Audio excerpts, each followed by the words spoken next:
Hello! జీవితం మనం అనుకున్నట్లు ఎప్పుడు జరగదు. కాకపోతే ఎవరైతే సందర్భం ఎట్లున్నా జీవితం ఎలా తీసుకెళ్ళిపోయినా సరే, వాళ్ళు ఏవైతే తీసుకున్నారో నిర్ణయాలు, వాటిని ఎట్టి పరిస్థితిలో గూడా ఇడవరు. సందర్భాలు ఏవి జరుగుతా ఉన్నా, వాళ్ళ జీవితంలో ఎన్నో మార్పులు, ఎన్నో ఒడిదుడుకులు వస్తూ ఉన్నా, వాళ్ళైతే ముందు తీసుకున్న నిర్ణయాలుంటాయి గదా! ఏ సందర్భం వచ్చినప్పటికీ, ఎన్ని సమస్యలొచ్చినప్పటికీ, వాళ్ళు తీసుకున్న నిర్ణయాలకు ఎవరైతే కట్టుబడిపోయి ఉంటారో, ఖచ్చితంగా వాటన్నిటిని తట్టుకొని ఆచరిస్తూ వాళ్ళేదైతే తీసుకున్న నిర్ణయం ఉంటుందో, దాన్ని ఆచరిస్తూ, కొనసాగిస్తూ ఎవరైతే వస్తా ఉన్నారో, జీవితంలో ఒక ప్రత్యేకత వాళ్ళకుంటుంది. వాళ్ళకొక గుర్తింపు దొరుకుతుంది.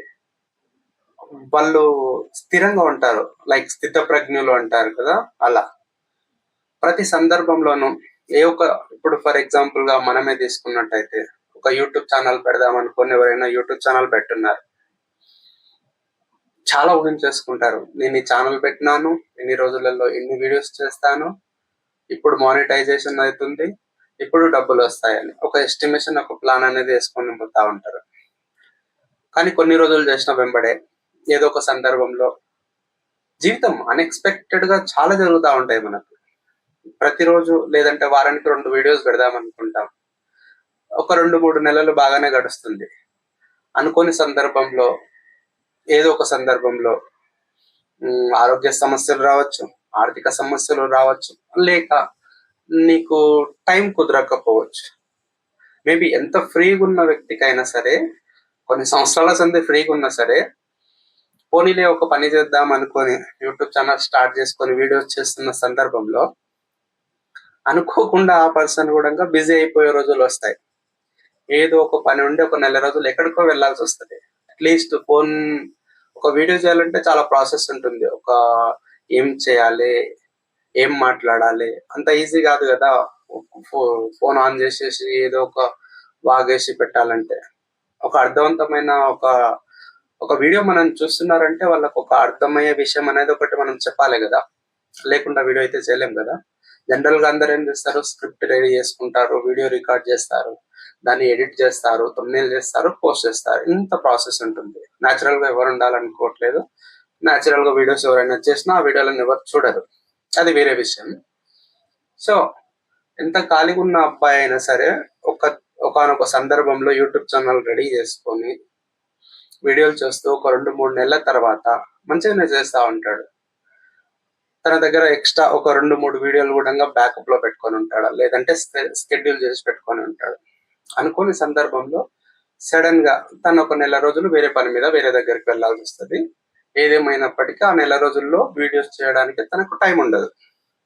ఇలా ప్రతి ఒక్కరి జీవితంలో జరుగుతా ఉంటది. ఎగ్జాంపుల్‌గా నేను యూట్యూబ్ గురించి మాత్రమే చెప్తున్నాను. దీన్ని వేరే ఏ రకంగానైనా సరే మనం అనువదించుకోవచ్చు. సో, ఇక్కడ ఏం జరుగుతుందంటే, ఈ నెల రోజుల టైంలో చాలా రిగ్రెట్ ఫీల్ అవుతారు ఆ పర్సన్. అరే! నేను వీడియోస్ చేయలేనే, నాకు టైం లేదే అని. ఇక్కడ సమస్య ఎక్కడొస్తుందంటే, నిజంగానే నీకు టైం లేదు ఆ నెల రోజులు. నిజంగానే వేరే పనిలో ఉన్నావు. సో, దానికి రిగ్రెట్ ఫీల్ కావాల్సిన అవసరం ఏముంది? ఈ నెల రోజులు వీడియోలు చేయకపోతే కొంపలేమన్నా మునిగిపోతాయా? ఏం మునిగిపోవు గదా! జీవితాంతం నువ్వు చేయలేకపోతున్నావా? లేదు గదా!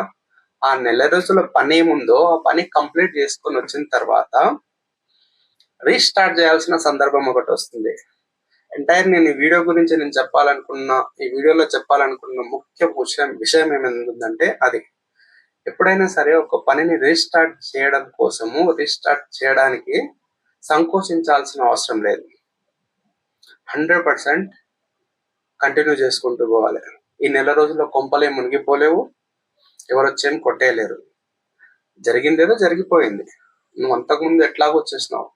ఇక్కడ చాలా మంది ఏమి ఇబ్బంది పడతా ఉంటారంటే, ఏ విషయాన్నైనా సరే తప్పించుకునే అలవాటు ఉంటది గదా! స్కిప్ చేసేస్తారు. ఏదో ఒక కారణం చేత పనిని వాయిదా వేసే మైండ్ సెట్ ఉంటది గదా! వీళ్ళకు ఈ నెల రోజుల టైమ్ పీరియడ్ అనేది పెద్ద ఒక ఆయుధంగా మారిపోతది. సరేలే ఏదో ఒక సందర్భంలో నెల రోజులు చేయలేను, నేనింక ఇది చెయ్యను అని జెప్పేసి బాగా డిసప్పాయింట్ అయిపోయి, అక్కడికి ఆ ఛానెల్‌ని వదిలేసిపోతా ఉంటాం. 99% మంది చేసే పని ఇదే. దీని వల్లనే మనం ఏదైతే అనుకోనుంటామో ఆ పనిని సంపూర్ణంగా పూర్తి చేయలేకపోతున్నాం. మిగతా 1% ఎవరైతే ఉన్నారో ఆ నెల రోజులను చాలా తొందరగా మర్చిపోతారు. ఎన్ని రోజులైతే వీడియోలు చేయలేరో ఆ విషయాన్ని చాలా తొందరగా మర్చిపోయి మళ్ళీ రీస్టార్ట్ చేస్తారు వాళ్ళు ఇమ్మీడియట్ గా. ఓకే, ఇక్కడ ఒక చిన్న సమస్య వస్తుంది. అదేంటంటే నువ్వు ఆ నెల 2 నెలలు నువ్వు కంటిన్యూగా వీడియోలు చేసుకుంటూ వస్తున్నావు కదా, నీకు ఒక ఫ్లూయెన్స్ అనేది వచ్చి ఉంటుంది. ఒక టాపిక్ చెప్పాలనుకున్నప్పుడు దాని మీద నీకు అవగాహన అనేది వచ్చి ఉంటుంది, ఒక స్పష్టత అనేది కూడా వచ్చి ఉంటుంది. కెమెరా ఆన్ చేసి మాట్లాడాలంటే ఒక స్పష్టత ఉండాలి కదా, అది వచ్చి ఉంటుంది. కానీ ఎవరైతే ఈ భయపడే మనస్తత్వం ఉందో, ఎవరైతే ఒక పనిని తప్పించుకునే అలవాటు పడిపోయిన వ్యక్తులు ఉన్నారో దాన్ని బాగా చాలా సీరియస్ గా తీసుకుంటారు. సో వాళ్ళ మైండ్ లో అది పెట్టుకొని వచ్చి వీడియో చేసే ప్రయత్నం చేస్తున్నప్పుడు డెఫినెట్ గా వాళ్ళకి ఆ ఫ్లూయెన్స్ అనేది మిస్ అవుతా ఉంటది. సో 1-2 సార్లు ట్రై చేస్తారు, నాకు అవ్వట్లేదులే అని చెప్పేసి పక్కకు పడేస్తా ఉంటారు. అలా కాకుండా ఎవరైతే ఈ కన్సిస్టెన్సీని మిస్ కాకున్న వ్యక్తులు ఎవరైతే ఉన్నారో సింపుల్ గా వాళ్ళ మైండ్ లో ఒకటే ఆలోచన ఉంటుంది, నేను ఆల్రెడీ ఈ పని ముందు చేస్తున్నాను, నేను ఎన్నో వీడియోలు నేను చేస్తున్నాను, ఇప్పుడు చేస్తుంది కొత్తగా ఒక వీడియో. మర్చిపోయే విషయం ఏం కాదు కదా, ఇది అంత ఈజీగా మర్చిపోలేం కదా. ఫర్ ఎగ్జాంపుల్ గా తీసుకున్నట్టయితే మనం చిన్నప్పుడు ఎప్పుడో సైకిల్ నేర్చుకున్నాం. ఒక అనుకోని సందర్భంలో ఇప్పటివరకు మనం సైకిల్ దొక్క కొన్ని 6-7 సంవత్సరాలు అయిపోయి ఉండొచ్చు, మేబీ 10-20 సంవత్సరాలు అయిపోయి ఉండొచ్చు. ఇప్పుడు మన చేతికి సైకిల్ ఇస్తే నువ్వు ఆలోచిస్తావా మళ్ళీ కింద పడతావా? లేదు కదా. సైకిల్ని నడిపిస్తాం మనం ఈజీగా, మరి ఎంత స్పీడ్గా తొక్కుకోవచ్చేమో కానీ ఈజీగా నడిపేయగలుగుతాం కింద పడకుండా. అలాగే మనం ఈత నేర్చుకుని ఉంటాం చిన్నప్పుడు, ఎన్నోసార్లు మునిగింటాము, ఎంతో కష్టపడి నేర్చుంటాము. ఈత నేర్చుకోవడం, సైకిల్ తొక్కడం అనేది కూడా అంత ఈజీగానా? మధ్యలో కాలేసి తొక్కింటాం, ఉట్టి సైకిల్ ని తొక్కింటాం, మధ్యలో కాలేసి తొక్కింటాం, దాని తర్వాత స్టాండ్ పైన ఎక్కి తొక్కింటాం, ఎన్నోసార్లు కింద పడి ఉంటాం. ఇదంతా ప్రాసెస్ అదంతా ఉంది కదా.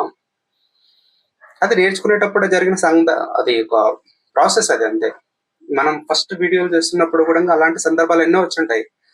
ఒక స్క్రిప్ట్ రెడీ చేసుకొని ఒక వీడియో చేస్తున్నప్పుడు ఎన్నో వీడియోస్ ని మనం నచ్చక దాన్ని డిలీట్ చేసి మళ్ళీ రికార్డ్ చేసిన సందర్భాలు ఎన్నో ఉండొచ్చు.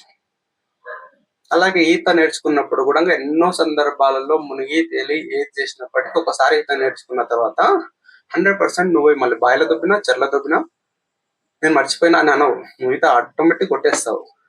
సో మనం ఏ పని చేస్తున్నప్పటికీ ఏదో ఒక సందర్భంలో ఆ పనిని కొన్ని రోజులు మనం వాయిదా వేయాల్సి వచ్చి మళ్ళీ రీస్టార్ట్ చేస్తున్న సందర్భం వచ్చినప్పుడు నిర్మోహమాటంగా ధైర్యంగా ముందుకు వెళ్ళిపోతూ ఉండాలి, చేస్తూ పోతూ ఉండాలి, అంతే. ఎప్పుడైతే నువ్వు కాన్ఫిడెన్స్ లో అవుతావో, నేను చేయలేను అని ఎప్పుడు అనుకుంటున్నావో అప్పుడే అసలు సమస్య అనేది ప్రారంభం అవుతుంది. నీ మైండ్ లో నువ్వు ఫిక్స్ ఉండాలి, అదేంటంటే నేను ఆల్రెడీ ఇంతకుముందు చేసిన పనే, నేను కొత్తగా ఏం చేయట్లేదు. సో 1-2 వీడియోలలో డెఫినెట్ గా తడబాటు అనేది రావచ్చు, అంతకు ముందున్న ఫ్లూయెన్స్ అనేది దొరకకపోవచ్చు. అయినా ఎవరు ఎక్స్పెక్ట్ చేస్తున్నారు నీ దగ్గరికి వెళ్ళంత ఫ్లూయెన్సీని? నువ్వు ఏదైతే చేయాలనుకుంటున్నావో పర్సన్ గా నువ్వు ఉన్నావు కదా, నువ్వు చెప్పాలనుకున్న విషయం కొద్దిగా తడబాటు అటు ఇటు అయినప్పటికీ చెబుతున్నావా లేదా, ఇది ముఖ్యం. మనం ఏ విషయాన్ని అయితే చెప్పాలనుకుంటున్నామో ఆ విషయాన్ని కొద్ది తడబడి చెప్పినప్పటికీ చూసే వ్యక్తికి అర్థమవుతుందా లేదన్నది మాత్రమే ముఖ్యం. ఇది నేను వీడియో గురించి మాత్రమే దీంట్లో చెప్తున్నాను, యూట్యూబ్ వీడియో గురించి. కానీ జీవితంలో చాలా విషయాల్లో, బిజినెస్ లో అయినా ఒక లాస్ అయిపోయినాం, కొత్త బిజినెస్ చేయడానికి వెనుకబడిపోతా ఉంటాం. నువ్వు ఒక బిజినెస్ నువ్వు చేసినావు అంటే దాంట్లో లాస్ అయి ఉండొచ్చు డెఫినెట్ గా, కానీ ఎందుకు లాస్ అయినావు అనేది పెద్ద అనుభవం అనేది నీ దగ్గర ఉంది.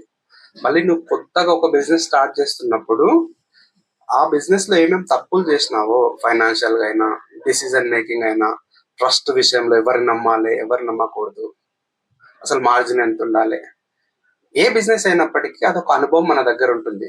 నెక్స్ట్ కొత్త బిజినెస్ చేస్తున్నా సరే ఆ అనుభవం అనేది 100% మనకు ఉపయోగపడుతుంది. సో చాలా మందిని ఈ విషయంలోనే వెనకడుగు వేస్తూ ఉంటారు, భయపడి తప్పిపోతా ఉంటారు. ఈ వీడియోలో నేను చెప్పాలనుకుంటున్న విషయం ఏంటంటే, చాలా మంది ఒక పని ఆపేసిన తర్వాత రీస్టార్ట్ చేయడం కోసం చాలా సంకోచిస్తూ వస్తూ ఉంటారు. సంకోచించాల్సిన అవసరం లేదు, 100% మళ్ళీ రీస్టార్ట్ చేయాల్సిందే నిర్మోహమాటంగా. ఇప్పుడు ఎవరైతే సక్సెస్ అయి ఉన్నారో సక్సెస్ ఫెయిల్యూర్ అనేది పక్కకు పెట్టేసినట్టయితే, ఎవరైతే వాళ్ళు ఒక్కసారి తీసుకున్న నిర్ణయాన్ని కంటిన్యూ చేసిపోతున్నారో వాళ్ళ జీవితాంతం అంతే కంటిన్యూగా చేసుకుంటూ పోలే. వాళ్ళ జీవితంలో కూడా ఎన్నో సందర్భాలు అలాంటి వచ్చినాయి. బట్ ఆ సందర్భాన్ని వాళ్ళు సందర్భంగానే తీసుకొని ఆ సందర్భం నుండి బయటపడ్డ వెంబడి మళ్ళా యథాతథంగా వాళ్ళ డైలీ రొటీన్, వాళ్ళ జీవన విధానాన్ని కొనసాగిస్తూ పోతూ ఉంటారు. ఎవరైతే అలా కొనసాగిస్తూ పోతూ ఉంటారో వాళ్ళ జీవితంలో అద్భుతమైన మార్పు అనేది ఒకటి ఉంటుంది. మార్పు అంటే అందరు ఇక్కడ డబ్బుని ముడిగి పెడతా ఉంటారు. సక్సెస్ అయిపోలే, సక్సెస్ అయిపోలే. అలా కాదు. సక్సెస్ అనేది ఎప్పుడు డబ్బుకు ముడిపడి ఉన్నది కాదు. ఎప్పుడైతే నీకేం కావాలనో, ఎప్పుడైతే నువ్వు ప్రశాంతంగా ఉంటున్నావో, ఆ స్థితిలోకి వస్తే చాలు, అదే సక్సెస్ అని అర్థం చేసుకున్నవాడు బాగుపడతాడు, అంటే సంతోషంగా ఉంటాడు. లేదు, ప్రతిసారి ఎవరినో పోల్చుకొని ఎవరితో పోటీ పడుకుంటా పోతే నువ్వు జీవితాంతం పరిగెడుతూ పోవాల్సిందే. నీకు సాటిస్ఫాక్షన్ అనేది ఎప్పుడు ఉండదు. నీకు ఇప్పుడు 1,00,000 రూపాయలు కావాలంటది, నెక్స్ట్ 1,00,00,000 కావాలంటది, దాని తర్వాత 100 కోట్లు కావాలంటది. నీకు స్థిరత్వం అనేది ఒక దగ్గర ఉండదు. మారుతూ మారుతూ మారుతూ పోతా ఉంటది అంతే. సో ఈ స్థిరత్వం, డబ్బు ఒక పాయింట్ వస్తేనే హ్యాపీగా ఉంటా అన్న విషయాలు ఇవి వేరే విషయాలు. దీని గురించి మనం తర్వాత మాట్లాడేటప్పటికీ ఈ వీడియోలో మాత్రం చెప్పాల్సిందే, మనం మాట్లాడుకున్నది ఏంటంటే, ఏ సందర్భంలోనైనా సరే ఒక పనిని మనం మధ్యలో ఆపినప్పుడు మళ్ళీ కొత్తగా రీస్టార్ట్ చేయడం కోసం నిర్మోహమాటంగా స్టార్ట్ చేసేసేయాలి. స్టార్ట్ చేయడం కోసం ఆలోచించి భయపడి ఏమో జరిగిపోతుంది, ఏమో నష్టపోతానని చెప్పేసి అపోహలకు పోయి భయపడి స్టార్ట్ చేయకుండా ఉండిపోతే మనం చాలా వెనుకబడిపోతా ఉంటాం. ఏదేమైనప్పటికీ ఖచ్చితంగా కొత్తది స్టార్ట్ చేయాల్సిందే, లేదా ఉన్నదాన్ని కంటిన్యూ చేయాల్సిందే. ఏదో ఒకటైతే చేస్తూ పోవాల్సిందే. ఇది నేను చెప్పాలనుకుంటుంది ఈ వీడియోలో. ఓకే, వీడియో అర్థమైతే, వీడియో నచ్చినట్టయితే వీళ్ళైతే ఛానల్ని సబ్స్క్రైబ్ చేసుకోండి. ఉంటా, బాయ్.